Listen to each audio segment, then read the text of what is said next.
Donc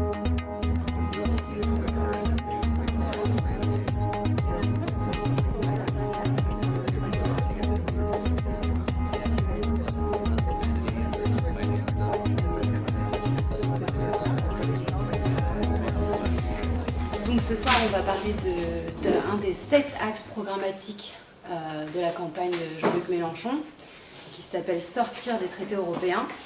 Toutes ces auditions ont vocation à étoffer nos propositions programmatiques.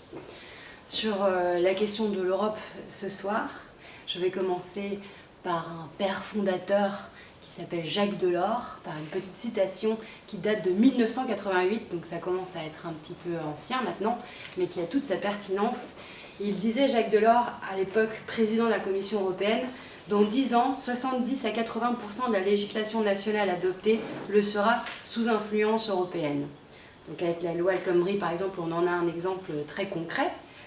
Le pourcentage a été beaucoup contesté, l'est encore.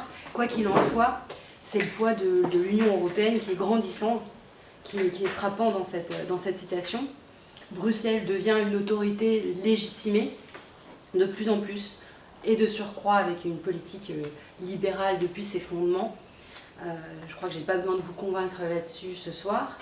Donc l'idée, c'est nous arrivons au pouvoir, nos ministres vont siéger à la table du Conseil avec les partenaires européens.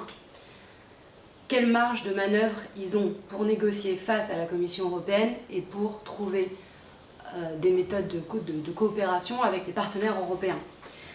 On a donc établi un scénario en 2 étapes, un plan A et un plan B. Le plan A, c'était par exemple de dire nous on veut que la BCE puisse prêter directement aux États européens, on veut abolir le two-pack, le six-pack, le traité de Lisbonne. Est-ce que vous êtes d'accord? Oui, non, non. Alors plan B, et le plan B, c'était tout simplement qu'on sort de l'Union européenne. Pourquoi? Pour faire notre programme progressiste au niveau national. En pratique, ça donne par exemple le protectionnisme solidaire, le protectionnisme environnemental et social qu'on veut pour aux frontières européennes, pour éviter le dumping, on le ferait dans ce cadre-là au niveau national. Donc ça, c'est l'occasion de l'audition qui suit. Donc c'est pour ça qu'on vous a invité. On a choisi 2 personnes ce soir pour parler de l'Europe qui sont tout aussi compétentes que complémentaires. Tout d'abord Coralie Delhomme, qui connaît très bien les arcanes des institutions européennes et qui tient d'ailleurs un blog au titre évocateur, L'Arène nue, la mise à nu des arènes de Bruxelles, et qui a été l'auteur d'un ouvrage, L'Europe, les États désunis, dans lequel elle explique, je cite, que l'impératif européen surdétermine les options politiques nationales. Elle contribue par ailleurs régulièrement dans la presse, notamment à Marianne. On a aussi Aurélien Bernier, qui porte un regard intéressé et critique sur les positions du front de gauche depuis longtemps, et particulièrement sur les questions européennes. Un de ses premiers livres donne clairement le ton, Désobéissons à l'Union européenne, qui est sorti en 2011.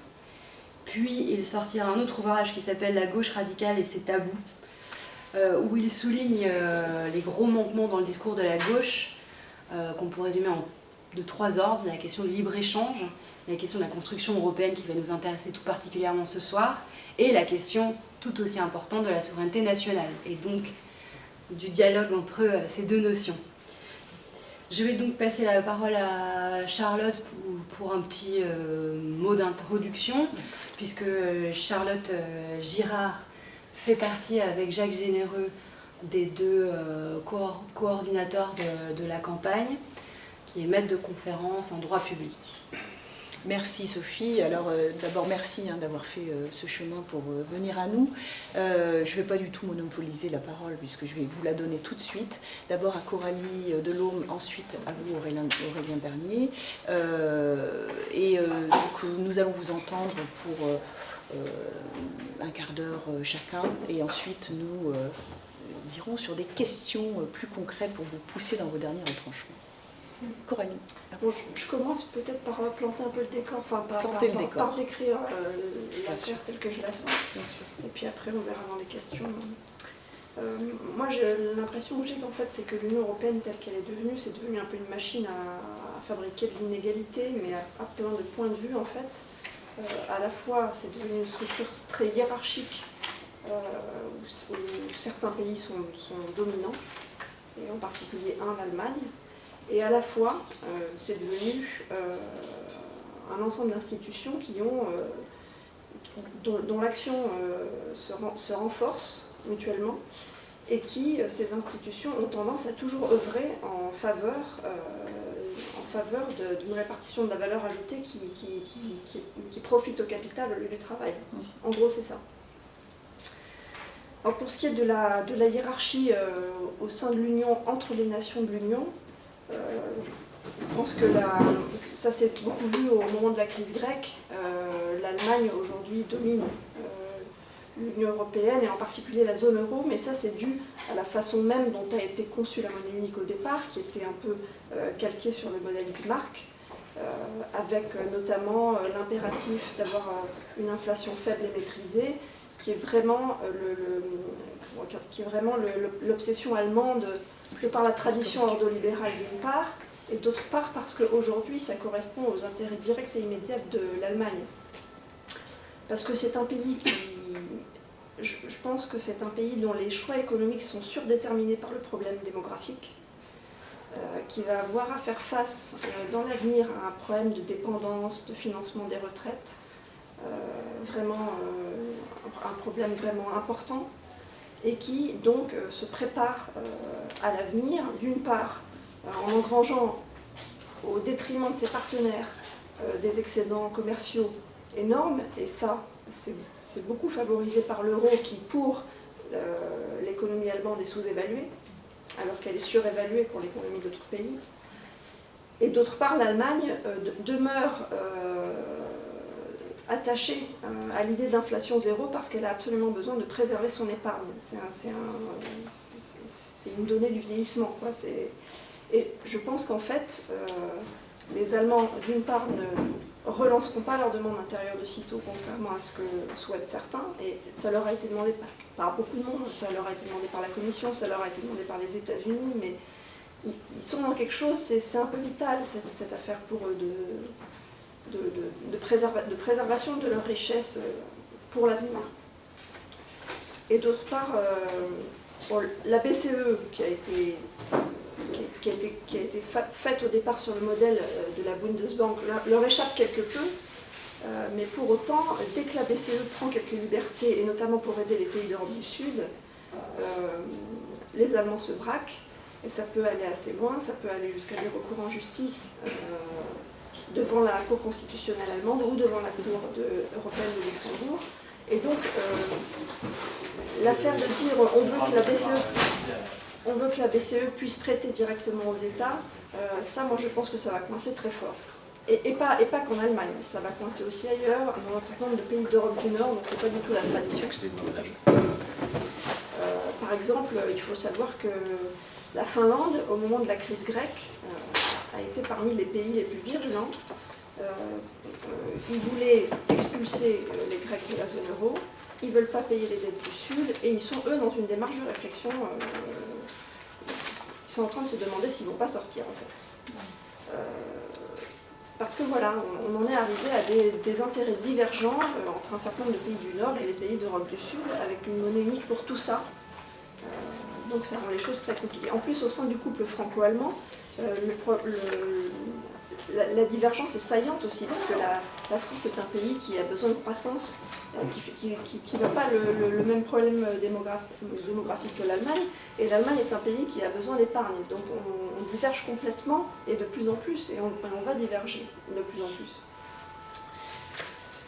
Voilà, donc je pense qu'effectivement la mise en place de l'euro a créé de fait une position dominante pour l'Allemagne, à laquelle elle ne renoncera pas facilement, mais elle pourrait toutefois y renoncer si les avantages qu'elle y trouve, en termes de compétitivité, en termes de capacité à emprunter à des taux très faibles, etc., venaient à se retourner, de sorte que les inconvénients deviennent supérieurs.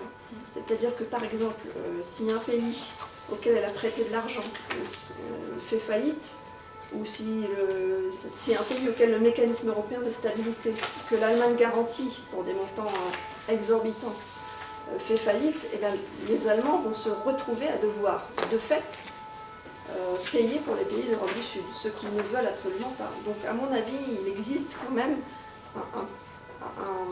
un moment de bascule où, finalement, on pourrait se rendre compte que l'euro est une mauvaise chose pour tout le monde, y compris pour les pays qui en ont le plus bénéficié jusqu'à présent.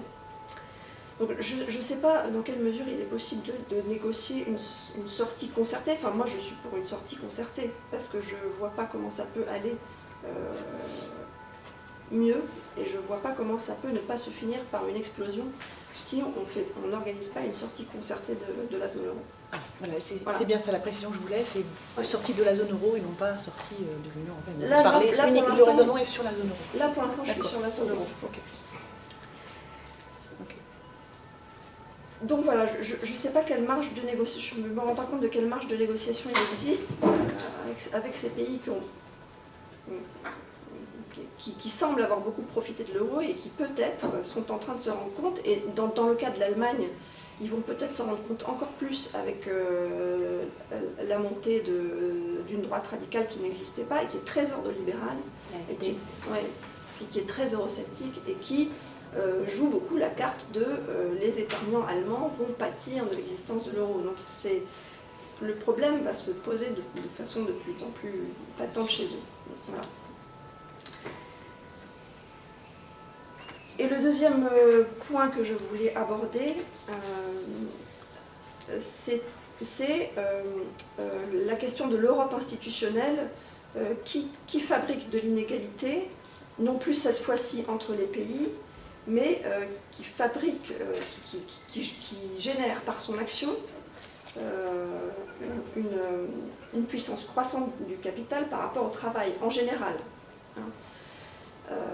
Avec des institutions indépendantes, alors que ce soit la BCE, que ce soit la Commission, que ce soit la Cour de justice de l'Union européenne, des actions qui se relaient, qui se complètent. Ce sont des institutions qui dialoguent entre elles en quelque sorte dans un espèce de flou artistique, puisque ce sont des institutions qui ne sont pas rattachées à un État fédéral. Elles sont indépendantes, elles tournent un peu sur elles-mêmes, quoi, et elles se renforcent. Alors, la BCE, qui est censée ne s'occuper que des politiques monétaires, est très très souvent sortie de son rôle. Pendant la crise grecque, dès le début de la crise grecque, elle a mis la pression sur le gouvernement Tsipras de manière à lui faire accepter l'accord qu'il n'a finalement accepté qu'en juillet 2015. Mais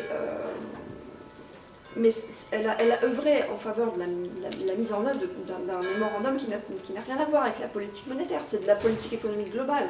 Donc la BCE, elle n'hésite pas à sortir de son rôle, et elle peut le faire d'autant plus facilement qu'elle a la main sur la monnaie, elle seule, puisqu'il n'y a pas d'État fédéral au-dessus de tout ça.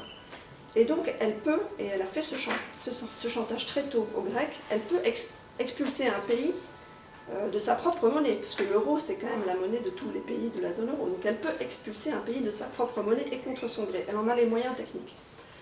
Et elle en use pour se livrer un certain nombre de chantages. J'ai retrouvé récemment, c'est le problème de la loi travail qui m'a amené à travailler là-dessus, j'ai retrouvé récemment, mais elles sont connues, des lettres que la Banque Centrale Européenne avait envoyées à l'Irlande, à l'Italie et à l'Espagne en 2010-2011, avec un véritable programme économique, réforme du marché du travail, série de privatisations, réforme du secteur financier, quelque chose de très complet, sans lien avec la politique monétaire, mais qui était le prix à payer pour une aide en plein cœur de la crise des dettes souveraines. Ça, c'est la première institution, la BCE, donc, qui sort de ses prérogatives pour faire ce genre de choses parfois.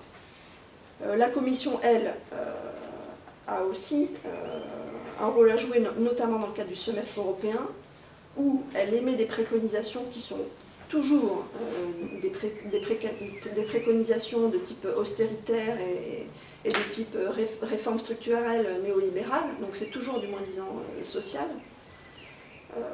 Et quand on regarde un certain nombre de ces recommandations, par exemple, on se rend bien compte que les réformes du marché du travail qui ont eu lieu partout en Europe du Sud et qui arrivent aujourd'hui en France, elles ont quand même été préconisées par la Commission dans des documents qu'elle émet périodiquement dans le cadre donc, du semestre européen. Et enfin, la Cour de justice, qui est une institution très mal connue, mais qui travaille quand même beaucoup. Alors moi, je pense qu'il faut s'y intéresser. C'est pas ce que je connais le mieux, mais je pense qu'il faut s'y intéresser. D'une part parce que idéologiquement, elle a quand même beaucoup influencé la manière dont s'est construite l'Union européenne. C'est elle qui, dans les années 60, a décidé de manière jurisprudentielle que le droit européen primerait sur les droits nationaux, ce qui est quand même inquiétant, parce que en termes démocratiques, ça pose quand même un problème. C'est-à-dire un gouvernement nouvellement élu ne peut pas faire tout à fait ce qu'il veut, puisqu'il a été décidé un jour, par la voie de la jurisprudence, que le droit européen est premier. Bon. Et puis après, il y a tout un tas d'arrêts qui ont été pris de manière assez discrète, mais qui sont toujours des arrêts favorisant la dérégulation, favorisant la libre concurrence, amenuisant la capacité de négociation des syndicats, etc., etc., etc. Voilà, donc ces trois institutions, la Banque Centrale Européenne, la Commission et la CJUE, œuvrent de manière pas forcément concertée, c'est pas un complot, mais c'est la structure de l'Union européenne qui est comme ça. Ils font des trucs, et ce sont des trucs qui sont profondément imprégnés de néolibéralisme. Voilà. Je pense que j'ai fait le tour. Très bien, merci beaucoup. Je propose, Jacques, qu'on écoute aussi Aurélien. Très bien, comme ça on pourra et ensuite on réagit. Les sujets de... Voilà, parce que bien. je crois qu'ils sont très complémentaires. Merci. Bon, tout d'abord, je voudrais vous remercier de nous avoir invités, de m'avoir invité, parce que pour avoir suivi et participé à la campagne de 2012, ça veut dire déjà qu'on a changé d'époque. Le fait qu'on puisse discuter de ces choses-là, et que vous acceptiez de discuter avec des gens qui ont des positions un peu plus radicales que celles de 2012 et de Moulin d'abord. Pour moi, le problème central, si on voulait le résumer très rapidement, l'Union européenne pose un tas de problèmes. Coralie a parlé de l'euro, j'en parlerai assez peu pour rester complémentaire, mais je pense que le problème central, c'est ce que tu disais il y a quelques secondes, c'est le problème juridique, avec la primauté du droit européen sur le droit national, et au moment de Maastricht, l'inscription du titre 15 dans la Constitution française, le titre qui s'appelle de l'Union européenne, et qui permet la primauté totale du droit communautaire sur le droit national, puisque auparavant, effectivement, il y avait une doctrine qui avait été adoptée dans les années 60. Alors d'ailleurs, pour l'anecdote, hein, ça a été adopté en pleine crise politique, au moment de la politique de la chaise vide de Gaulle, et ça a été mis en œuvre dans les couloirs de Bruxelles pour faire en sorte que ce genre de crise politique ne puisse pas entraver le fonctionnement de la construction européenne. C'est tout à fait intéressant d'un point de vue stratégique. Mais cette primauté complète du droit européen sur le droit national, qu'est-ce que ça veut dire? Ça veut dire que nos propositions, notre programme, nos revendications sont allez, à 95, 99, 90, je ne sais pas, mais à la limite peu importe, inapplicables au regard du droit européen. Qu'est-ce que ça veut dire si on se place dans une logique de gouvernement? Ça veut dire qu'aussitôt arrivé au pouvoir, eh bien, on voudrait prendre des lois. Par exemple, une loi pour créer un grand pôle public de l'énergie, comme c'est proposé dans le programme du Front de gauche. Une loi pour interdire les OGM, enfin vous pouvez faire une liste aussi longue que vous voulez. Et qu'est-ce qui se passerait? Eh bien, évidemment, l'opposition, c'est-à-dire la droite et les sociodémocrates, eh bien, attaquerait ces propositions de loi et ils gagneraient à tous les coups. C'est-à-dire qu'effectivement, on regarde le droit européen, on regarde la Constitution et de son titre 15, eh bien, des textes de loi qui seraient contraires au droit européen, eh bien, seraient entachés d'inconstitutionnalité. Et même si on imaginait que, par chance, certaines propositions de loi puissent, et j'ai du mal à imaginer, mais puissent ne pas être inconstitutionnelles, ça veut dire qu'on s'engagerait dans une guérilla juridique qui serait absolument épuisante. Et que toutes les réformes qu'il faudrait passer extrêmement rapidement pour sortir la France de ce capitalisme néolibéral, toutes les mesures urgentes pour éviter, je ne sais pas, la fuite de capitaux, éviter que nos adversaires puissent faire ce qu'ils veulent pendant un certain temps, eh bien, ce serait du temps perdu, ce serait une énergie terrible qui serait gaspillée. Et de l'argent. Et évidemment de l'argent derrière. Parce que derrière, il y a des Et sanctions. donc avec un risque de paralysie, et bien sûr au niveau de l'opinion publique, une déception terrible parce que les promesses de la gauche radicale eh bien, ne seraient pas appliquées, ou en tout cas pas dans des délais satisfaisants. Alors, c'est ce que j'ai essayé de pointer, de démontrer dans les précédents livres que vous évoquiez sur l'Union européenne.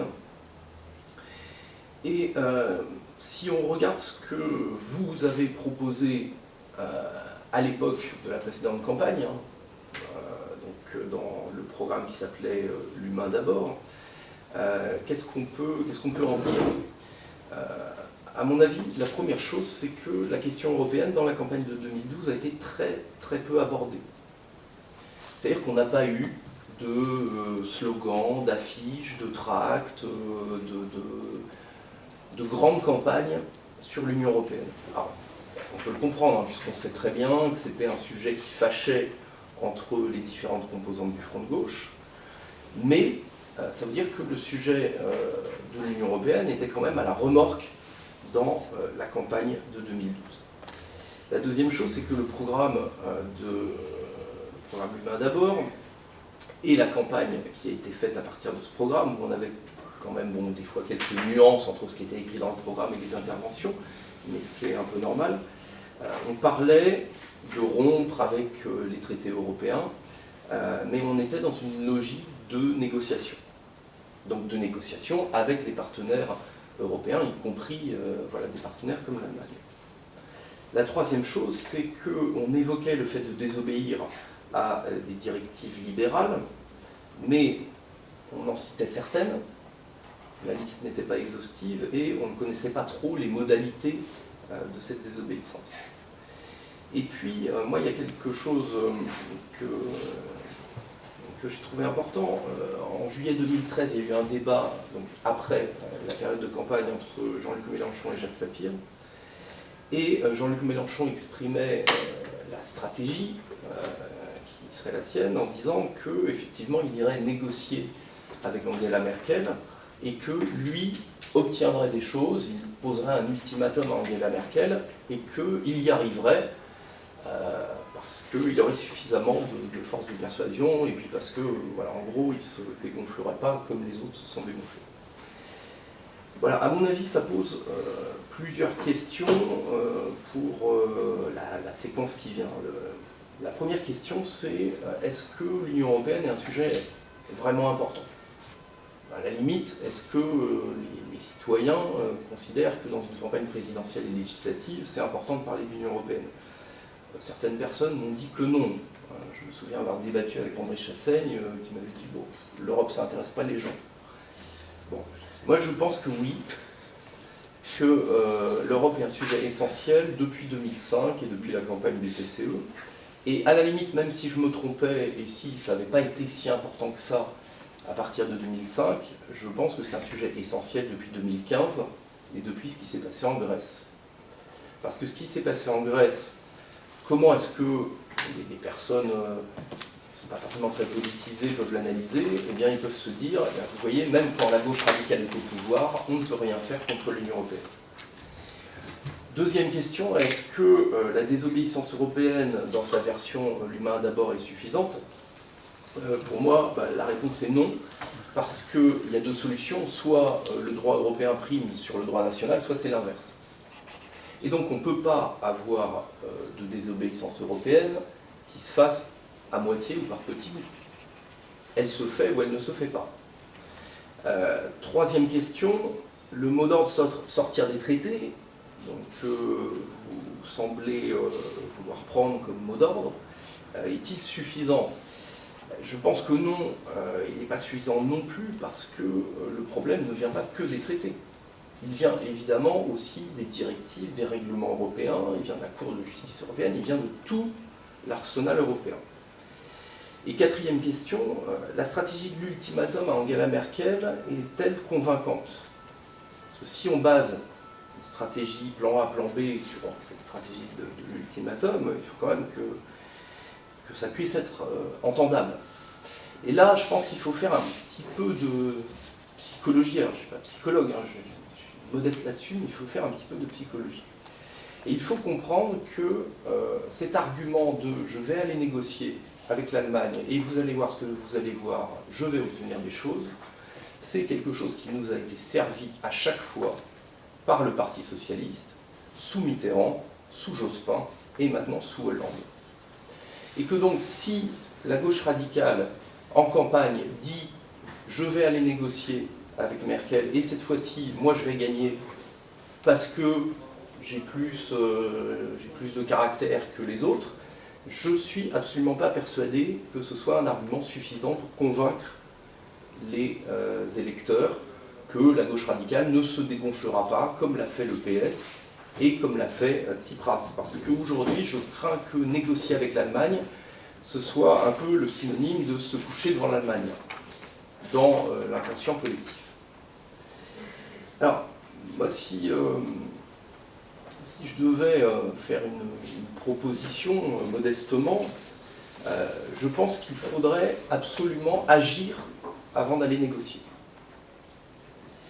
Et que la première action, celle qui me paraît indispensable et qui permet d'agir dès le jour où on est élu, eh bien, c'est de restaurer la primauté du droit national sur le droit communautaire.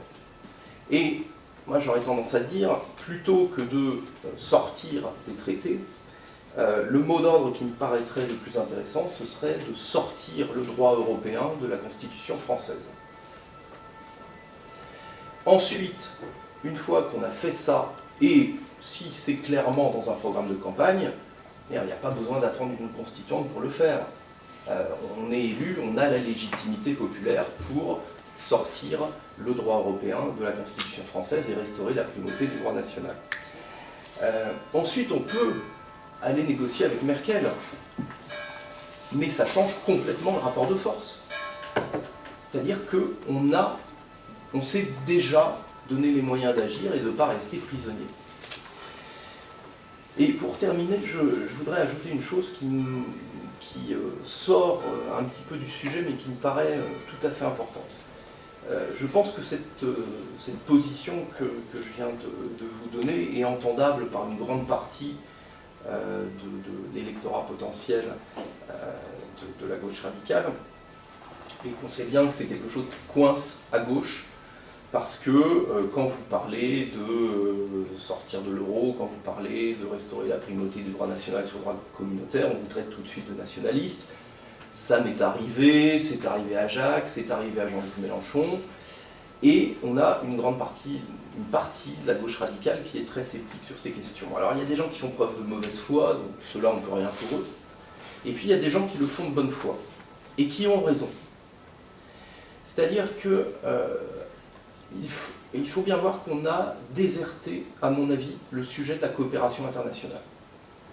Quand on regarde nos programmes politiques, je dis nos, celui du Front de Gauche, celui de Podemos, celui de la gauche portugaise, on a totalement déserté la question de la solidarité internationale. On n'a rien à dire en matière de coopération, à part des banalités, du genre, oui, on va faire des échanges plus solidaires. Et je pense que si on veut casser le schéma de la mondialisation néolibérale qui nous enferme dans la concurrence entre États, il faut avoir des propositions concrètes en matière de coopération pour montrer qu'on va coopérer avec des États amis, la Grèce, le Venezuela, qu'on va coopérer avec des collectivités locales qui sont dirigées par la gauche radicale, qu'on va coopérer aussi avec des États avec qui on n'est pas totalement d'accord au niveau politique, mais où il y a quand même des possibilités de coopération, et vraiment avancer des propositions sur cette question. Et puis la dernière chose, c'est qu'il ne faut pas rentrer dans la pensée magique de la rupture institutionnelle, et je le dis d'autant mieux que j'ai peut-être, malheureusement, eu tendance à un moment donné à laisser croire que j'étais un peu moi aussi dans cette pensée magique, c'est-à-dire que si on sortait de l'Union européenne, de l'OMC, du FMI, etc., eh bien voilà, c'était quelque chose d'absolument essentiel et qui allait permettre de tout changer. C'est faux, parce qu'on peut très bien sortir de l'Union européenne, on peut très bien sortir de l'OMC, remettre du protectionnisme. Aujourd'hui, le pouvoir est aux multinationales. Et c'est pas parce qu'on fera cette rupture institutionnelle qu'on ôtera le pouvoir multinational. Et je pense que l'autre sujet avec lequel il faut absolument lier la question de la rupture institutionnelle, c'est comment est-ce qu'on ôte le pouvoir des mains des multinationales. Et donc il faut reparler de nationalisation, de reprise de contrôle sur les grandes multinationales, que ce soit pour ce qui est implanté en France ou pour ce qui est implanté à l'étranger. Alors, ce n'est pas une mince affaire, hein, je vous l'accorde, mais je pense qu'avec un discours où on parle sans tabou de rupture institutionnelle et où on parle de coopération internationale et de reprise en main de l'économie, mais au plus haut niveau, eh bien, on a tous les arguments et pour montrer qu'on ne se couchera pas face à l'Allemagne comme l'ont fait les socialistes, et pour montrer eh bien, qu'on ne sera pas isolé et qu'on ne sera absolument pas dans une logique de repli national. Merci. Merci beaucoup. Très bien. Oui. On attaque ? On attaque. Enfin, on attaque. On va attaquer. Merci d'abord de vous être livré à l'exercice et d'avoir répondu à notre invitation. Enfin, je suppose que vous aviez déjà été accueillis. Je m'excuse pour mon retard et je vous remercie d'avoir accepté aussi de décaler un petit peu votre arrivée. Je ne sais pas si on a des nouvelles dire de Jean-Luc qui était coincé dans les retours. Ah oui, c'est ça, de Strasbourg. Bon. Je vais ouvrir le feu amical des questions en fait, parce qu'on a besoin d'avoir des réponses à des questions. Alors, donc je précise évidemment qu'on n'est pas ici pour faire le bilan et le critique de la campagne de 2012. Puisque tu le sais bien Aurélien, en plus, tout ce que tu as dit, c'est ce que beaucoup d'entre nous disions déjà pendant la campagne. C'était même ce que le secrétaire national à l'économie du parti de gauche de l'époque, à savoir votre serviteur, disait publiquement, parfois même dans les médias. Il ne disait pas tout à fait exactement la même chose que le candidat du Front de gauche. Bon, 2012, c'est 2012. Il y avait un programme discuté, négocié avec des partenaires, ce qui, vrai, a laissé beaucoup de choses dans une espèce de flou artistique, ambiguïté, et une forme d'incohérence, parce qu'il n'y avait pas dans le programme de l'humain d'abord les mesures et les actes et les décisions précises qui auraient été en cohérence avec une stratégie annoncée. Bon, et ça venait de... Alors il se trouve que là on est dans un autre processus, puisqu'on ne passe pas par les arrangements, les discussions entre des mouvements politiques qui ont tous leurs contraintes légitimes par ailleurs, etc. On repart d'une base où il y a quand même des bonnes choses, on la réactualise, mais cette fois-ci en partant de la société civile, des experts, des citoyens, etc., pour justement aboutir à quelque chose de cohérent.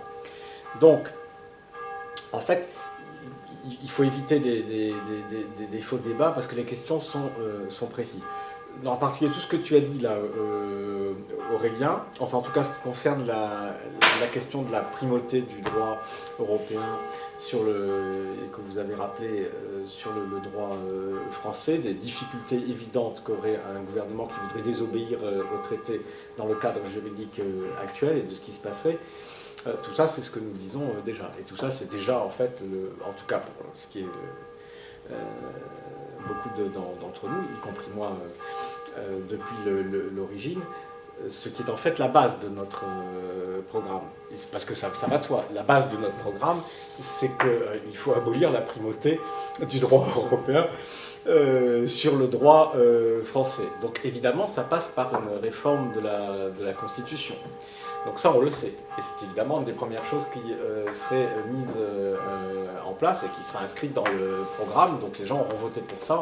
La Constituante, c'est pour autre chose. La Constituante, c'est pour refonder complètement notre démocratie. Voilà. Mais pour ce qu'il s'agit de recréer les marges de manœuvre politiques immédiatement nécessaires pour pouvoir appliquer notre programme, ben ça, les gens, ils auront déjà voté pour. On ne va pas les reconsulter une deuxième fois. Donc, évidemment, il faut faire ça. Cela dit, faire une réforme de la Constitution en imaginant que nous ayons la majorité parlementaire nécessaire, parce que c'est le cas de figure, mais c'est un bon argument pour l'obtenir dans des élections législatives si Jean-Luc Mélenchon était élu président. C'est-à-dire qu'il est évident que s'il n'y a pas de majorité parlementaire derrière, ben c'est comme s'ils auront voté pour rien. Donc, il faudra bien qu'il y ait une majorité derrière. Mais en admettant même que ce soit donc possible assez rapidement. Bon, assez rapidement, on ne réforme pas la Constitution en 15 jours après notre arrivée au pouvoir. On fera probablement un référendum. Le professeur de droit, donc je suppose que... à ça, on n'y est pas obligé en revanche. On n'est pas obligé, référendum. mais... Donc, symboliquement, ce serait difficile mais de on peut faire à la manière du général de Gaulle en égratignant un petit peu la Constitution et finalement faire une ratification par voie de référendum, parce que c'est pas tout à fait, à mon avis, juridique. Mais c'est une question. Mais donc ça, il faut le faire, on est d'accord. Simplement, ça ne va pas se faire le jour où on arrive au pouvoir. Le problème, c'est que 3 mois avant le moment où les financiers, etc., commenceront à croire que Jean-Luc Mélenchon a une chance d'être président de la République et Jacques Généreux ministre des Finances, ils auront déjà commencé à prendre les mesures conservatoires pour échapper à ce qui les attend en termes justement de mesures, des contrôles des mouvements financiers, des mouvements de capitaux, etc. Bon. Donc ça veut dire qu'au moment où on arrive, il faut pouvoir agir tout de suite. Donc ça, on est d'accord. Dans notre stratégie de sortir, il faut sortir des traités. C'est pour ça que je veux clarifier avant de poser précisément les questions, pour pas qu'on discute sur des choses accessoires. Évidemment, c'est une formule générale qui implique, tu as parfaitement raison, tout le reste. Les directives, elles résultent des traités. Bien sûr que ce qu'on met dans la balance quand on arrive au pouvoir, c'est qu'on ne veut pas seulement désobéir à tel ou tel point des traités, mais à désobéir immédiatement aussi à un certain nombre de directives qui sont issues du processus, par exemple en matière de services publics. Bon, donc ça, on est d'accord. Ce n'est pas ça le souci. Le problème, c'est comment on fait. Et quels sont les vrais obstacles juridiques? Tu as bien identifié les problèmes. La question, c'est est-ce qu'on a les solutions? Puisque tu as beaucoup réfléchi sur la question, est-ce que tu as les réponses juridiques précises? Ou autrement, où est-ce qu'on peut les trouver? Est-ce qu'on peut agir immédiatement dans le cadre, parce qu'il y a des dispositions dans les traités qui prévoient des mesures d'urgence économique, des situations exceptionnelles, etc. Finalement, de manière assez floue, pour qu'il y ait une marge d'interprétation, pas pour pendant 3 ans faire ce qu'on veut, mais disons dans un premier temps, état d'urgence lié à l'arrivée d'un nouveau pouvoir qui immédiatement se trouve soumis à des menaces, à des intimidations économiques, à des sorties de capitaux, etc. Ça peut créer un climat qui peut justifier que nous disions que nous invoquons ceci pour prendre un certain nombre de mesures d'urgence. C'est là qu'intervient le rapport de force avec nos partenaires. Donc, première question précise. Est-ce que si nous invoquons la nécessité de ces mesures d'urgence pour la sécurité économique de l'État, etc., et que nous avons l'accord, c'est-à-dire qu'il n'y a pas une levée de bouclier de tous nos partenaires européens, c'est-à-dire au moins une espèce d'accord des partenaires européens pour dire oui, après tout, tant que c'est temporaire, pourquoi pas? Est-ce que là, du coup, on peut juridiquement considérer que nous sommes bien dans le cadre de l'application en fait, du droit européen et du traité européen, c'est-à-dire que nous ne violons pas directement ou ouvertement le droit européen, qu'en conséquence, les mesures que nous prenons ne peuvent pas être attaquées pour inconstitutionnalité tant que nous n'avons pas réformé la Constitution. Donc, première question très précise, mais là, quand même, une grande juriste à côté de nous pour nous éclairer dans la discussion. Et c'est là que je dis que du coup, là c'est pareil, je me dis qu'il ne faut pas faire l'exégèse des discours de Jean-Luc Mélenchon à une autre époque, à un autre contexte qui est encore très marqué par la nécessité des discussions et des négociations avec d'autres e-partis, y compris en 2013, juste après les élections de 2012. On parle de maintenant.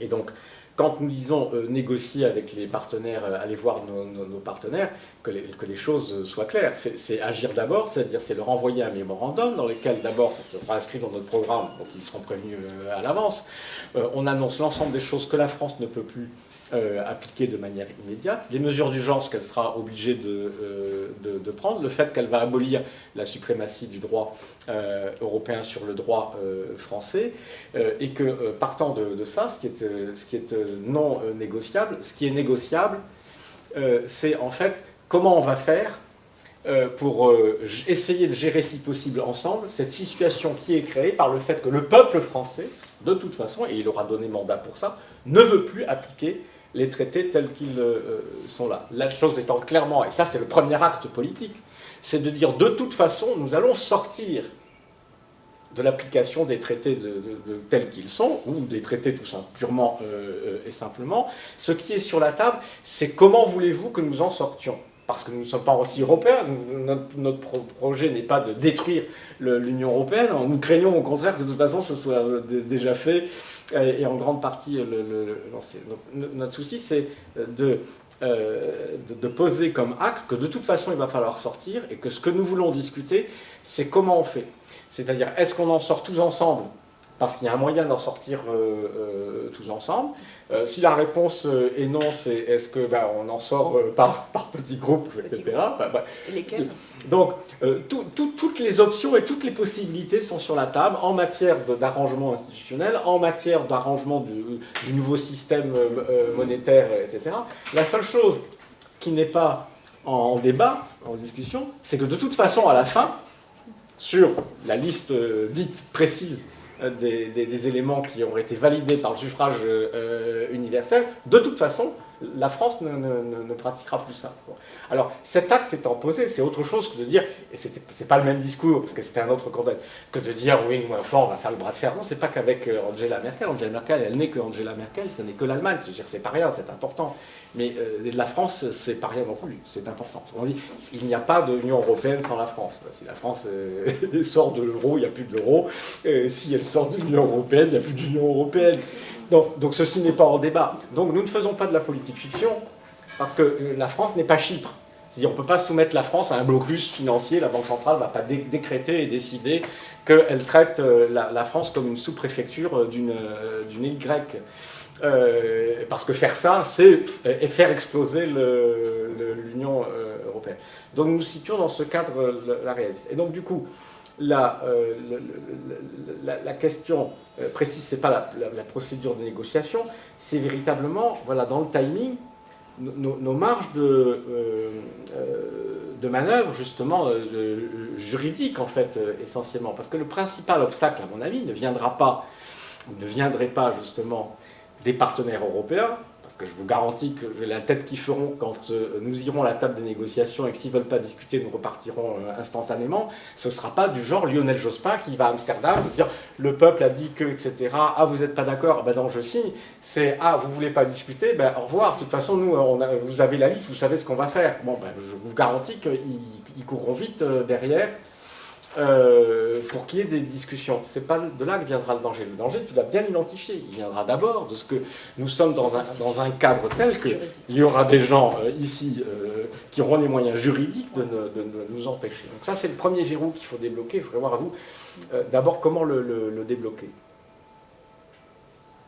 C'est d'autres... Ben, j'ai juste une petite question, parce que puisque quand on parle d'Europe, on parle souvent d'Allemagne, et justement sur la question juridique, il me semble que l'Allemagne, elle, a cette possibilité de loi, à cette loi nationale qui prévaut sur le droit européen.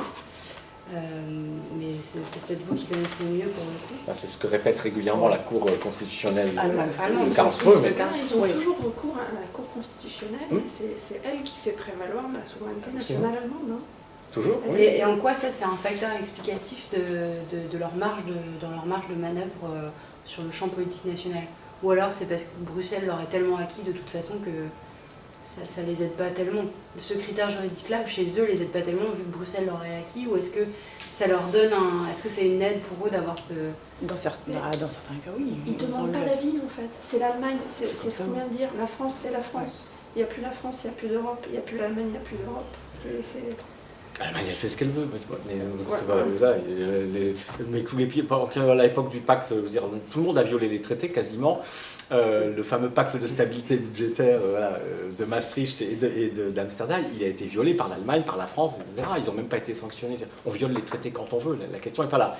Et c'est pour ça que je dis que le problème, et je reviens donc à la question précise, le problème il n'est pas extérieur. Est-ce que le scénario que j'ai décrit, est-ce qu'il tient juridiquement? Est-ce qu'il y a des réponses? Est-ce qu'il y a des gens qui sont plus spécialistes justement de ces questions-là, etc. Déjà, moi sur ce que j'ai pu dire par rapport à 2012, moi je suis les évolutions de discours d'assez près, et je vois bien qu'il y a une évolution, évidemment.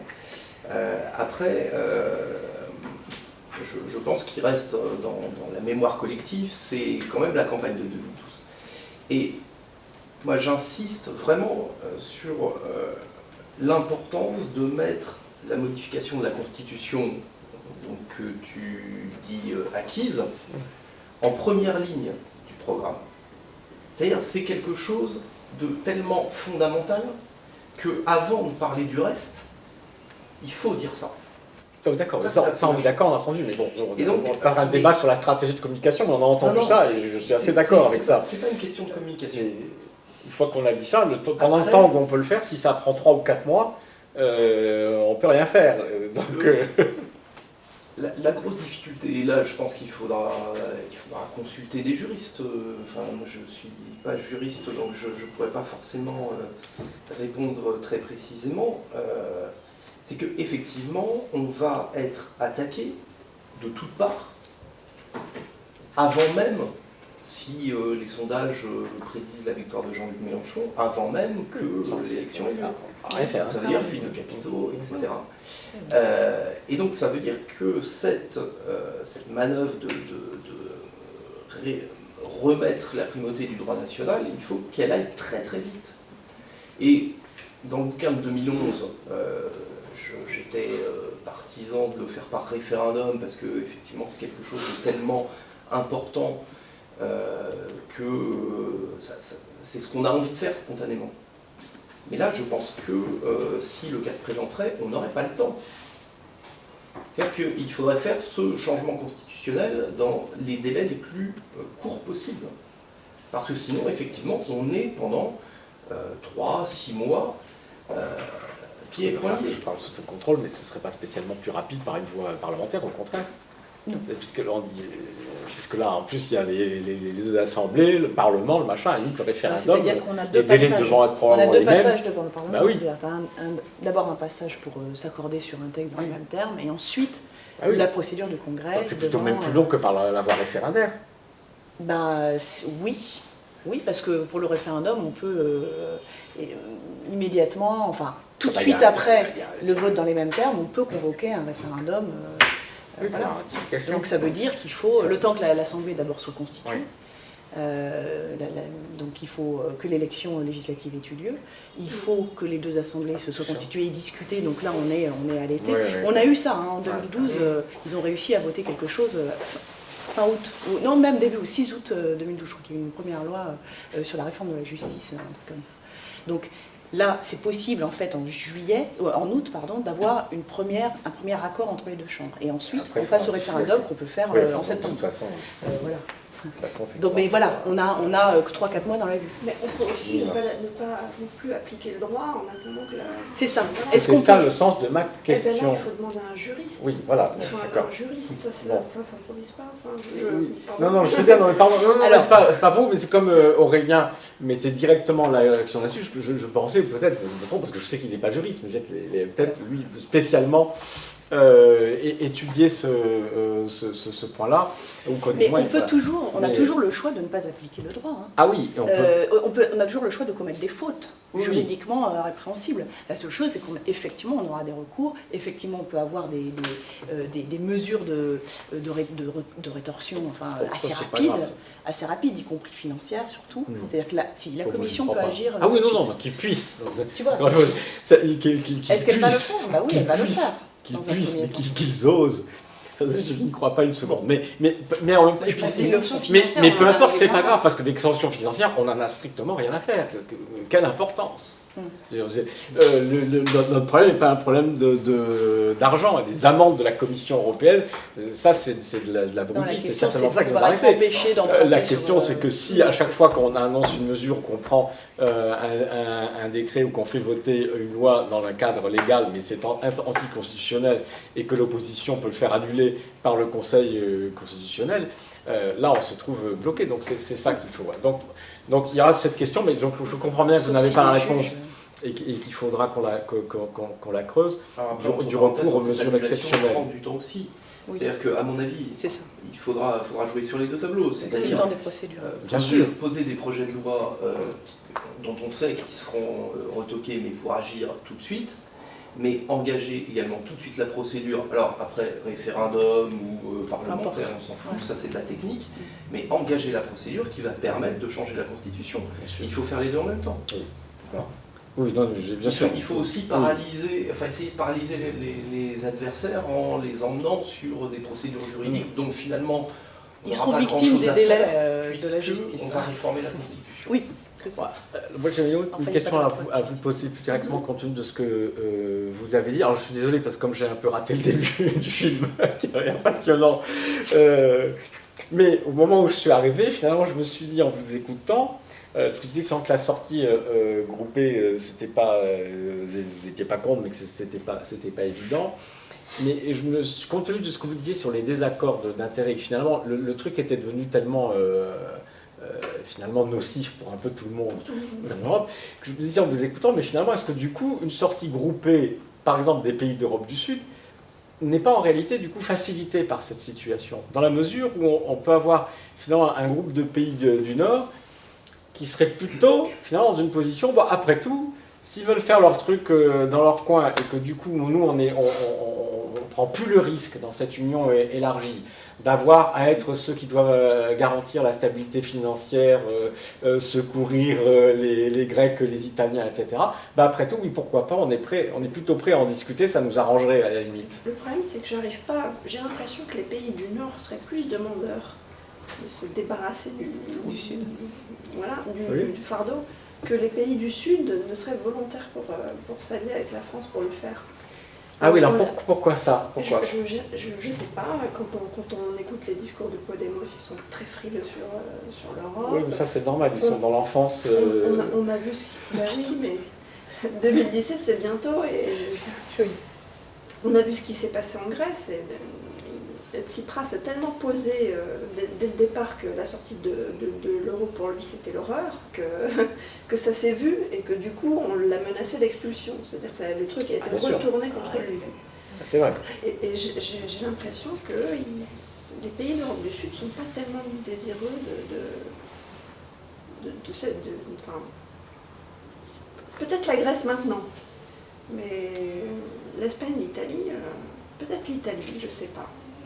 Et alors, est-ce qu'une attitude de la France qui serait sortiste comme ça, et donc bouleversante immédiatement pour la zone euro, pourrait pas justement provoquer une espèce de panique des pays du Nord qui, eux, décideraient un peu comme la Grande-Bretagne, nous on s'en va. Dans ces conditions, on s'en va. Et on vous laisse entre vous, puis on s'en va. Et du coup, mais surtout qu'un certain nombre de pays du Nord veulent s'en aller, comme je disais. Oui, c'est ça, la Finlande. veut s'en aller. Exactement. Et Et donc, est-ce qu'on ne peut pas attiser finalement ce désir? C'est un peu un billard à trois bandes là, mais on attiserait le désir en fait des pays du Nord de nous quitter. alors, concernant... Non, mais- je pense qu'ils sont désireux de nous quitter et qu'ils sont plus désireux de nous quitter que les pays d'Europe du Sud Voilà, de sauver leur peau. sauver leur peau, ouais. Je ne sais pas pourquoi, mais... Alors, sont-ils, parce que vous semblez bien les connaître, alors ceux-là, sont-ils plus désireux finalement de quitter l'Union européenne en raison de leur inquiétude vis-à-vis, disons, de ce qui serait amené, ce qui n'est pas notre cas, mais eux, à appeler la mauvaise gestion Oui, c'est ça. voilà, des économies du Sud? Est-ce que c'est ça? Ou est-ce que ça remplace, peut vient s'ajouter à un autre élément de réserve que pouvaient avoir ces pays du Nord, et qui est plutôt congruent d'ailleurs avec des réserves que nous avons vis-à-vis de l'Union européenne, qui consiste à considérer qu'eux, après tout, ils avaient un système social qu'ils trouvaient assez avantageux et encore d'assez bonne qualité, et ce qui fait qu'ils sont toujours opposés d'ailleurs à des perspectives d'harmonisation fiscale ou sociale trop poussées, non pas au nom de l'idéologie néolibérale, je dirais, qui voulait casser, mais au contraire parce qu'ils avaient peur de se trouver contraints, au contraire, à un système moins bon. Alors, est-ce que ça décline au profit finalement de cette nouvelle crainte, ou est-ce que ça vient juste s'ajouter? Je pense que c'est la peur de l'union de transfert, en fait. Ils ne veulent pas payer pour le Sud. Ils ne veulent pas payer pour les autres. Ce qui est normal, Voilà, en fait. oui. Ce qui est pas horrifiant, c'est Non, normal. non, c'est pas horrifiant. Parce que ça n'a de sens que dans un État fédéral Voilà. démocratique de payer pour les autres. Voilà, Nous, on exactement. paye bien, les Bretons payent bien pour les Corses et d'ailleurs, les je suis pas Limousins sûre pour que les Français Alsaciens. Je ne suis pas sûre que les Français veuillent payer pour les Grecs, d'ailleurs. Non, bien sûr. C'est probablement pas le oui, cas. oui, Donc, oui. Mais je voudrais ajouter autre chose. Je pense qu'on a une capacité aussi à faire changer les positions au sein de la gauche radicale européenne. C'est-à-dire qu'actuellement, on a quand même plutôt un front anti-sortie de l'euro dans la gauche radicale européenne, et qui, à mon avis, est un front fragile. D'une part parce que après l'expérience grecque, je pense qu'il y a pas mal de gens qui se posent des questions, qu'on a quand même des mouvements favorables à la sortie de l'euro au Portugal, en Espagne, alors même si ce n'est pas la majorité de la gauche radicale, et que si Jean-Luc Mélenchon faisait de l'éducation populaire pendant la campagne sur ces sujets, je suis persuadé que ça aurait un impact très important sur les forces politiques de l'Europe du Sud, et que... Alors, et ça va aussi avec... Il faudrait qu'il aille faire de discours, l'éducation populaire en Espagne. Non, il y a pas pendant la besoin. campagne. Mais ça va aussi avec le discours sur la coopération. C'est-à-dire que si on dit simplement, bon, nous on sort de l'euro et puis après on voit ce qui se passe. Effectivement, le peuple grec, les Espagnols, les Portugais, ça peut leur poser des questions et ça peut susciter de l'inquiétude. Si on dit en même temps qu'on sort de l'euro, on va développer des politiques de coopération et on va faire des partenariats commerciaux spécifiques avec la Grèce, avec l'Espagne, avec le Portugal, on va développer une politique d'investissement en direction de la Grèce, de l'Espagne et du Portugal. On va faire des échanges commerciaux équilibrés, on va essayer de remettre à plat les choses, tout ce que l'Union européenne nous interdit de faire. On va faire un truc horrible, on va faire de la préférence. Et on va commercer plus avec la Grèce qu'avec un autre pays. Parce que la Grèce en a besoin, on va investir plus au Portugal qu'aux États-Unis, parce que le Portugal en a besoin. Si on a un discours cohérent sur la question, je pense qu'en l'espace de quelques mois, on peut faire basculer la ligne de la gauche radicale européenne. Et à ce moment-là, si on a de l'écho dans d'autres pays, je pense que ça peut changer complètement la façon de voir cette sortie de l'euro. Oui, mais là, on est dans le cas de figure d'une discussion, d'un rapport de force avec les partenaires européens qui ne débouche pas sur une logique de coopération. Et donc dans ce cas de figure, les choses sont assez simples. En imaginant le scénario d'un blocage total, auquel moi je ne crois pas, d'ailleurs dans un premier temps. Dans un deuxième temps peut-être, mais dans un premier temps, je ne suis pas sûr que tout le monde se réjouisse en disant c'est super, puisque les Français ne veulent plus appliquer une partie des traités, ça va permettre de démolir immédiatement la zone euro et l'Union européenne, tant mieux, merci les Français. Je ne pense pas que c'est ça qui va se passer. Je pense qu'il y aura d'abord un mouvement de terreur dans toutes les élites européennes, parce qu'ils réaliseront que si la France va jusqu'au bout de ses intentions de ne pas appliquer, ils ont le choix entre la foutre dehors du système monétaire ou discuter. Et que s'ils la foutent dehors du système monétaire, parce que techniquement la Banque centrale peut décider que puisque la Banque de France ne respecte plus les règles, elle est hors du système monétaire européen, ça veut dire qu'ils font exploser la zone euro. Donc ce sera la grande panique, c'est pour ça qu'ils ne le feront pas et qu'ils devront discuter. La question est que si finalement cette discussion, ce rapport de force ne peut pas aboutir sur une stratégie coopérative, on remet à plat ensemble qu'est-ce qui ne va pas dans ce système monétaire et vers quoi on va, qu'est-ce qui ne va pas dans notre Union européenne qui est une espèce de dictature fédérale et non pas une démocratie fédérale, donc partant du fait que les gens ne veulent ni l'un ni l'autre pour le moment, ils ne veulent ni de cette dictature fédérale, ni dans une démocratie fédérale, parce qu'ils ne sont pas encore préparés à considérer que le peuple suédois et le peuple français et le peuple italien, ça fait un même peuple européen. Donc il faut trouver une situation et des arrangements autres et intermédiaires qui reconfigurent un fonctionnement d'une coopération européenne autrement. Ça, c'est ce que nous espérons. Bon.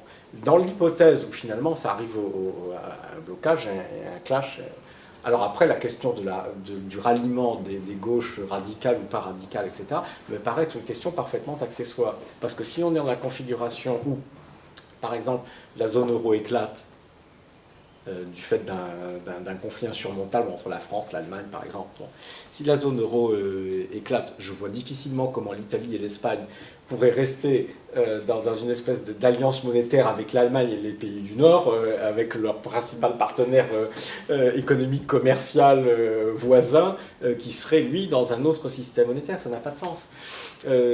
Donc, si on raisonne avec une France hors zone euro, l'Espagne ne peut pas rester dans une zone monétaire où il n'y a pas la France. L'Italie ne peut pas rester. Et si vous avez ni la France, ni l'Italie, ni l'Espagne, la malheureuse Grèce, qu'est-ce qu'elle va devenir si elle se trouve avec des pays latins qui ne sont plus dans la même zone qu'elle. Donc ça n'est pas possible. Donc le souci, il n'est pas là. Je comprends bien, tu as raison, c'est que la dynamique, disons, de campagne et d'explication de la position de la France, enfin, en tout cas de celle de Jean-Luc Mélenchon, peut certainement avoir un effet très fort qu'il ne faut pas négliger sur l'orientation de nos partenaires. Je suis sceptique un peu sur les possibilités d'évolution très rapide, sauf si la conjoncture devenait dramatique en Espagne, de Podemos sur ces questions, parce qu'il y a des raisons historiques qui tiennent à l'attachement irréductible des Espagnols à l'Union européenne, parce que c'est associé historiquement à la sortie de la dictature. C'est quand même l'Europe et les fonds européens qui les ont sortis d'un état de relative pauvreté. Donc il y a une reconnaissance infinie, il y a toute une génération pour qu'il y ait l'idée même qu'on puisse se fâcher avec l'Europe, même si on peut critiquer, etc. Ça n'est pas possible. C'est pour ça que la grande alliance des pays du Sud, c'est un peu compliqué. Donc ils ne sont pas très fréquents. En fait. C'est compliqué dans ce cadre-là, mais je vous garantis que si la France n'était plus dans la zone euro, l'Espagne n'aurait tout simplement pas d'autre choix que d'être dans la même zone monétaire que la France et que l'Italie. C'est pour ça que je dis que c'est une grosse question. Et là, j'ai une autre question plus précise sur la suite de votre intervention. J'ai bien aimé votre insistance sur le fait qu'on a des institutions qui parfois sortent ouvertement de leur rôle. Alors, je suis parfaitement d'accord sur la BCE, ça c'est une évidence. C'est plus ambigu, mais peut-être que c'est pas ce que vous vouliez dire. Quand vous parlez de la Commission européenne dans le cadre du semestre européen, elle ne sort pas de son rôle, parce qu'après tout... elle sort pas de d'accord, elle ne sort pas de son rôle, puisque là, il y a un accord qui a été signé, elle l'applique, c'est l'exécutif qui... Elle ne sort pas de son rôle, mais elle a des prérogatives qu'elle exerce dans un sens unilatéral, c'est-à-dire que c'est pas une entreprise philanthropique. Non, mais ça, on est bien d'accord. J'en connais pas, une institution philanthropique, mais oui, donc il n'y a que la Banque Centrale Européenne, en réalité, qui sort de son rôle. Ou les juges les juges, européens, potentiellement. ils appliquent le droit européen. En fait, Non, ce que la CGE va beaucoup plus loin qu'elle Alors, elle interprète Elle a un Elle pouvoir interprète. très d'interprétation. largement. Mais c'est le rôle du juge. elle le la crée. jurisprudence. Non, mais très Elle largement. le crée même. Elle le crée, oui. Oui, mais l'interprétation, Elle c'est crée pas. l'interprétation. Oui, d'accord. Enfin, s'il n'y avait pas des traités européens qui imposent la libre concurrence et un certain nombre de Non, choses. mais la primauté du droit européen, Ah, comme ça, en oui. 63 et 67, c'est Bien sûr. la C'est CGE. une invention. Bien sûr, mais on n'était pas obligé, nous, de le mettre dans notre constitution. C'est pas. Mais ça n'est toujours pas d'ailleurs dans le droit écrit de l'Union européenne. Oui, c'est Oui, C'est toujours dans la c'est jurisprudence. Ils ont tenté de le mettre dans la dernière tentative de constitution, et puis ça a été relégué à une déclaration annexe, mais tous les États ne sont pas d'accord avec.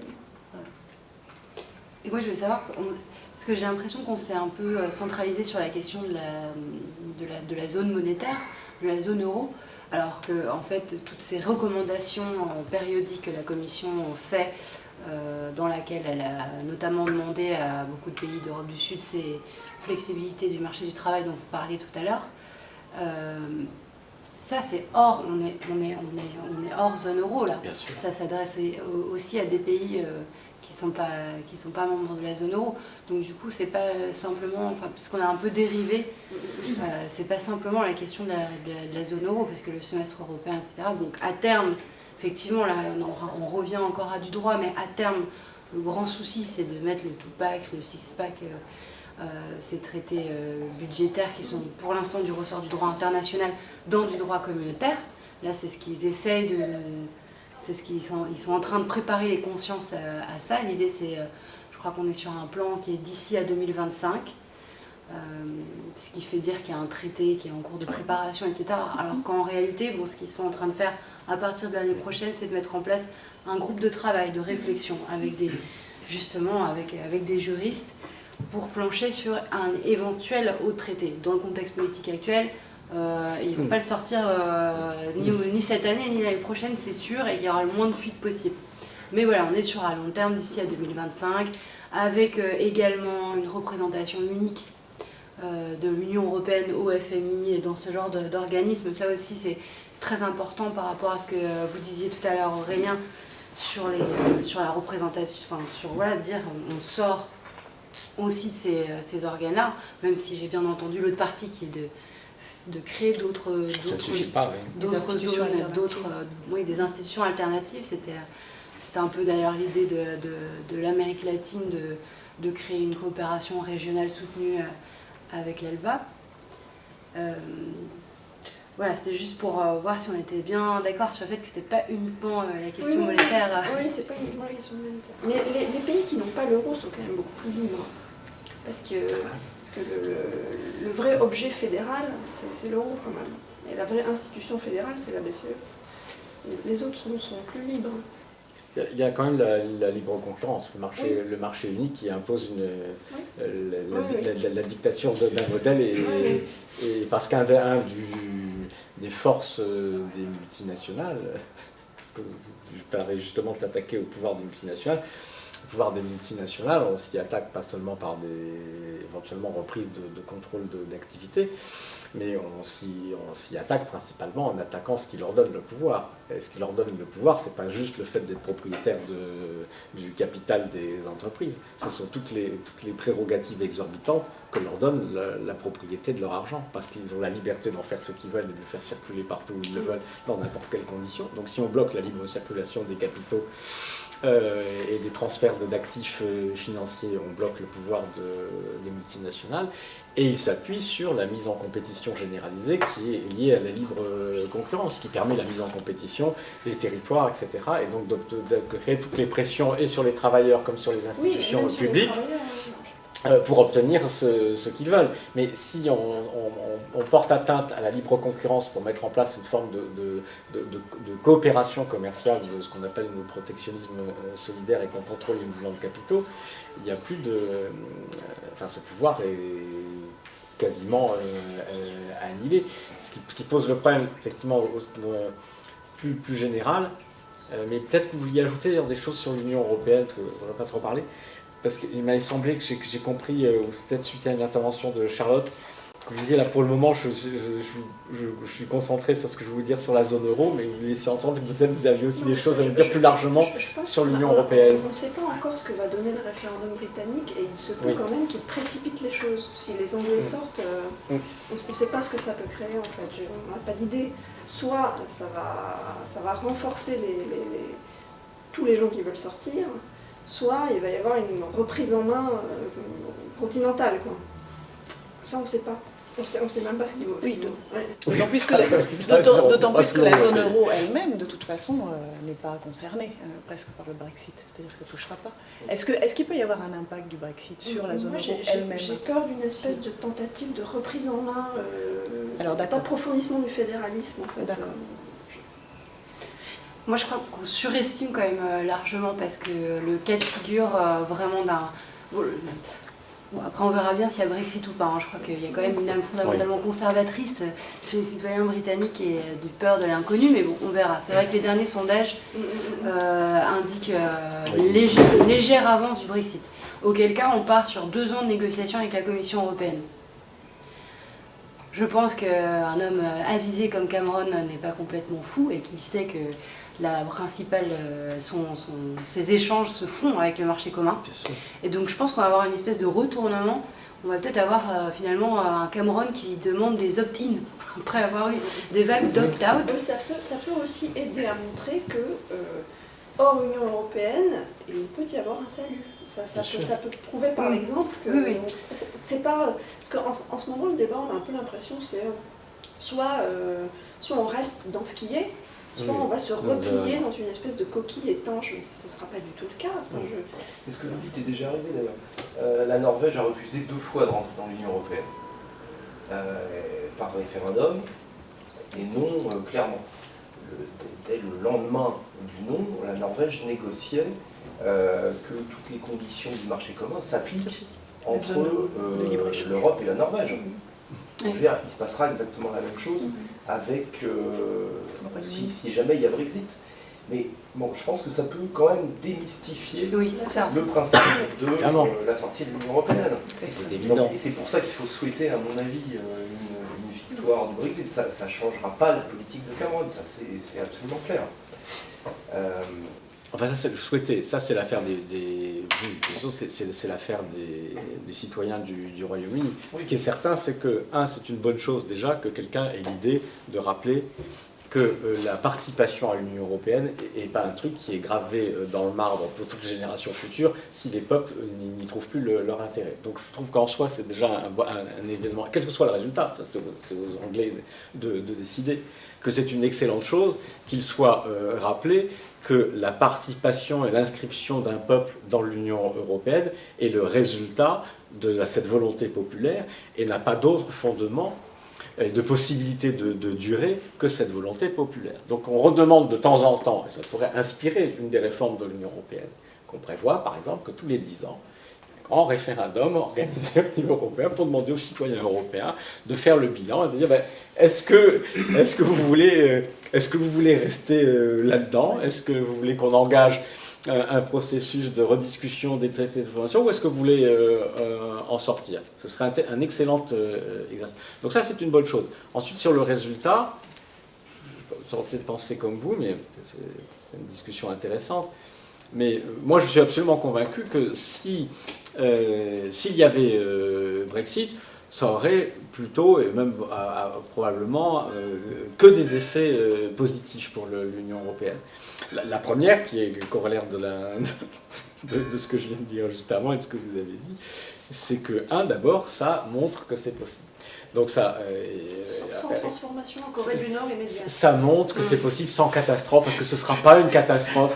Ce ne sera pas une catastrophe pour le Royaume-Uni, ce ne sera pas une catastrophe pour l'Union européenne. Donc ça montre que c'est possible. Donc c'est effectivement très très important de montrer qu'on peut changer, que même un changement apparemment aussi radical que de faire ce choix-là, entraîne des conséquences, des discussions, parfois quelques problèmes, etc. Oui, mais c'est le choix d'un peuple et ce choix est possible. Donc ça, ce sera très bien parce que ça montrera que c'est possible. Ce qui à la fois est aussi bien c'est favorable à l'idée de sortie, c'est favorable à l'idée de pérennité de l'Union européenne.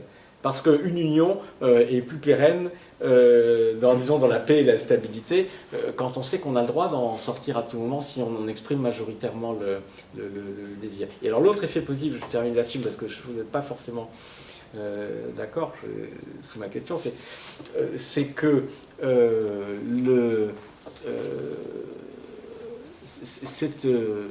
vais le dire diplomatiquement, ça n'est pas une grande perte pour l'Union européenne dans l'optique d'Union européenne. Puisque en fait le Royaume-Uni, il est uni, encore que bon, parfois ils ont des difficultés même à être unis, mais le Royaume-Uni n'est déjà pas dans l'Union européenne. En fait, il y est formellement, mais il n'y a jamais été fondamentalement dans l'Union européenne. La participation du Royaume-Uni à la construction européenne n'a été du début jusqu'à aujourd'hui et l'éventuelle fin qu'une participation au marché unique, parce qu'ils sont aperçus que ça marchait et que finalement ils n'avaient pas réussi à le faire de leur côté comme ils le voulaient avec la UE. Et quand ils sont aperçus que la communauté économique européenne était un succès économique, ils ont voulu être dans ce marché-là. Ils ont voulu avoir les avantages du grand marché, en ayant si possible pas les inconvénients de la solidarité et de l'implication dans l'union politique, etc., qu'impliquait l'Union européenne. Et donc d'où la stratégie permanente des opt-out. Alors ils ne sont pas dans Schengen, ils ne payent même pas leur part normale dans le budget européen. Là, ils sont en train de se servir de ce référendum pour obtenir encore plus, etc. Donc en fait, le Royaume-Uni n'est pas dans l'Union européenne. C'est un pays qui c'est son droit, il a raison, surtout s'il a des partenaires qui l'ont accepté. Il a raison, dès lors qu'on l'accepte. Exactement, il prend des avantages, il prend tout ce qu'il y a à prendre dans le fait de participer à ce grand marché, en essayant de se débarrasser de toute éventuelle contrainte. Bon, on a été assez fous pour accepter cela. S'ils en sortent, ça ne changera strictement rien, évidemment, pour l'Union européenne, sauf en positif, parce que ça met une grande place financière qui est une plaque tournante de la spéculation mondiale hors de notre système de libre circulation de la monnaie. Et donc ça nous faciliterait la tâche, nous, en matière de contrôle des mouvements de capitaux. C'est-à-dire nous n'aurions pas à affronter quelqu'un qui resterait encore un partenaire européen avec qui il faudrait discuter. Si le Royaume-Uni n'est plus dans l'Union européenne, quand nous arrivons à la table des négociations, nous n'avons pas la City de Londres en face de nous qui évidemment va dire comment vous voulez contrer les mouvements de capitaux, mais c'est pas possible. Bon ben, exit la City, et voilà, qui nous libère pour discuter.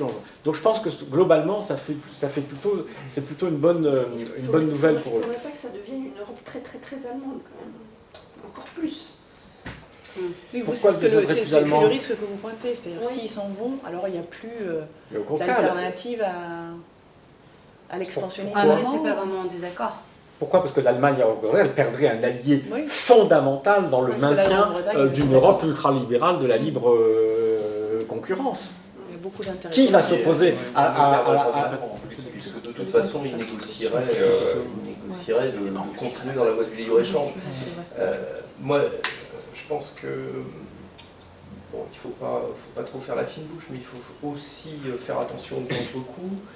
Si on a une sortie du Royaume-Uni de l'Union européenne, on risque aussi de nous dire que finalement ça ne change rien pour les Britanniques, puisqu'ils vont continuer dans les politiques ultralibérales et dans le libre-échange.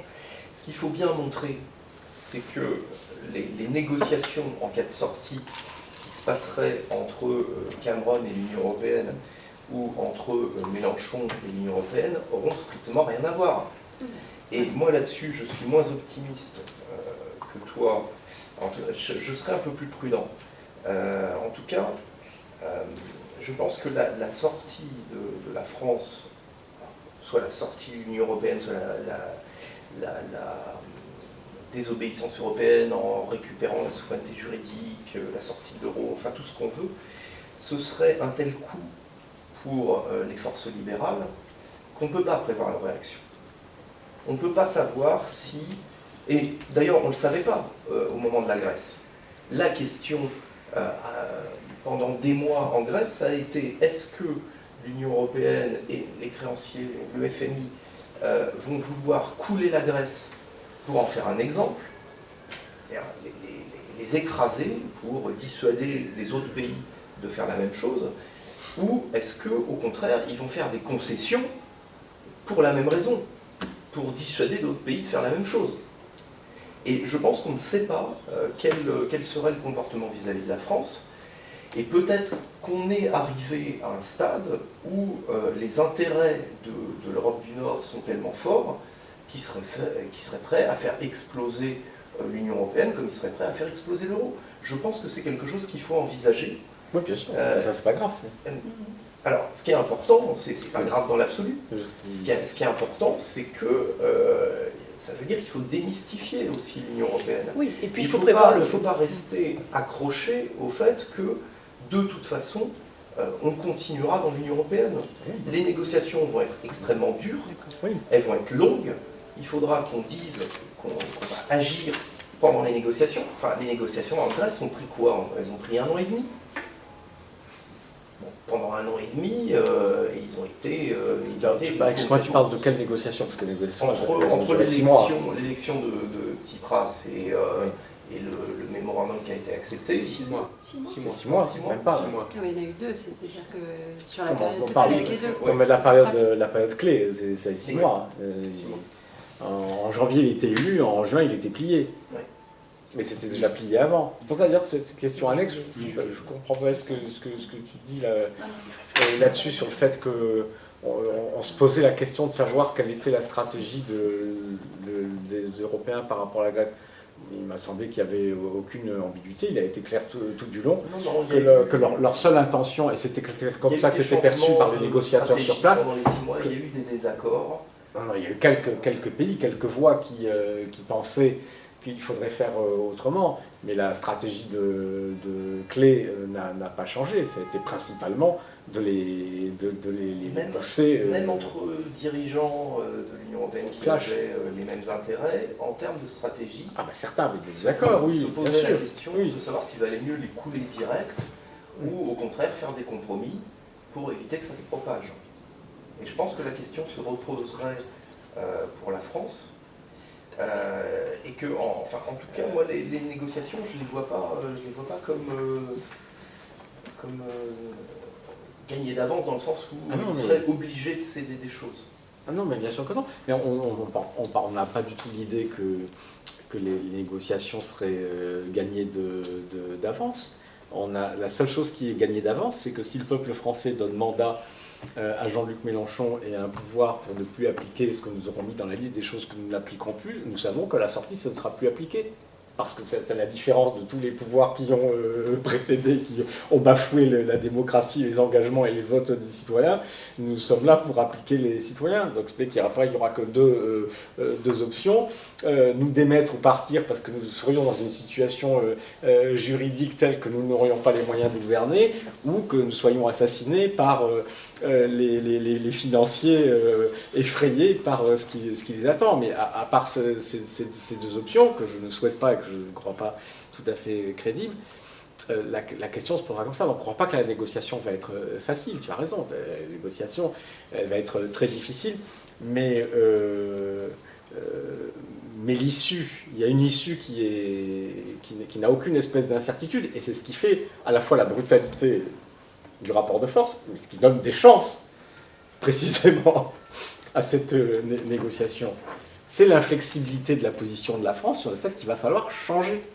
Et que s'il n'y a pas de changement possible dans la négociation, la France changera tout seule.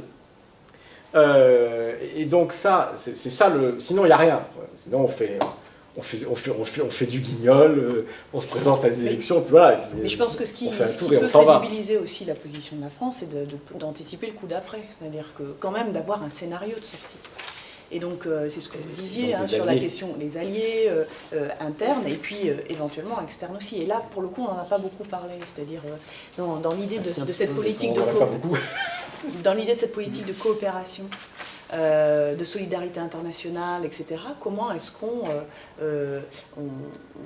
scénarise un après cette sortie-là, s'il en est, et vers qui on se tourne?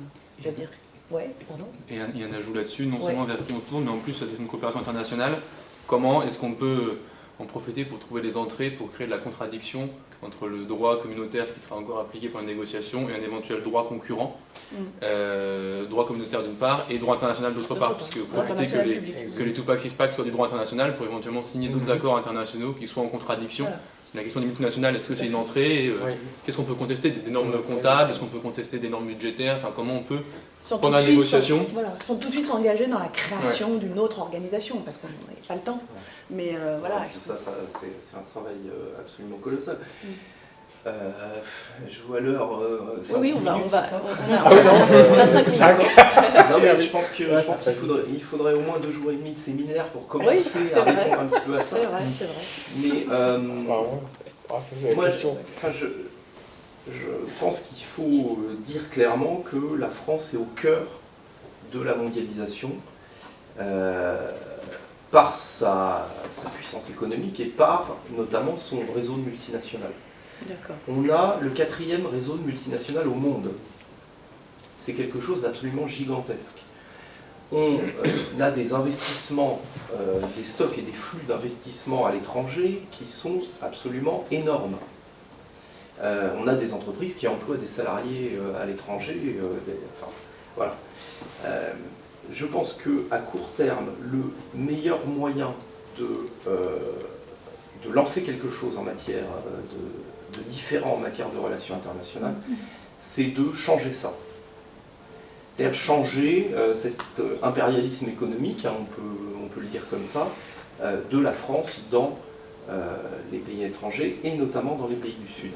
Alors évidemment, on peut penser voilà, à des accords commerciaux où on va plutôt privilégier la Grèce par rapport à d'autres pays, où on va plutôt essayer d'acheter du pétrole au Venezuela par rapport à l'Arabie Saoudite, ce qui, entre parenthèses, n'est pas tout à fait simple, hein, parce que...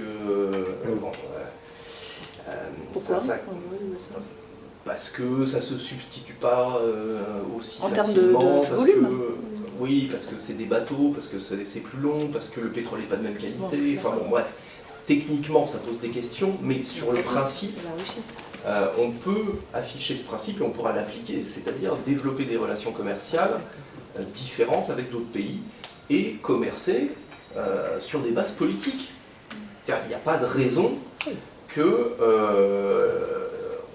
on applique la clause de la nation la plus favorisée, c'est-à-dire quand on décide quelque chose avec un État, eh ben, on soit obligé de faire la même chose avec un autre État. Ça, si on sort de l'OMC, c'est pas du tout neutre de commercer avec Israël, par exemple, plutôt qu'avec la Grèce. Donc, il y a cette dimension politique dans le commerce qui, à mon avis, est essentielle. Mais je pense qu'on ne changera pas, on n'amorcera pas un changement dans les relations internationales si on ne change pas le comportement, la stratégie de nos propres entreprises à l'international.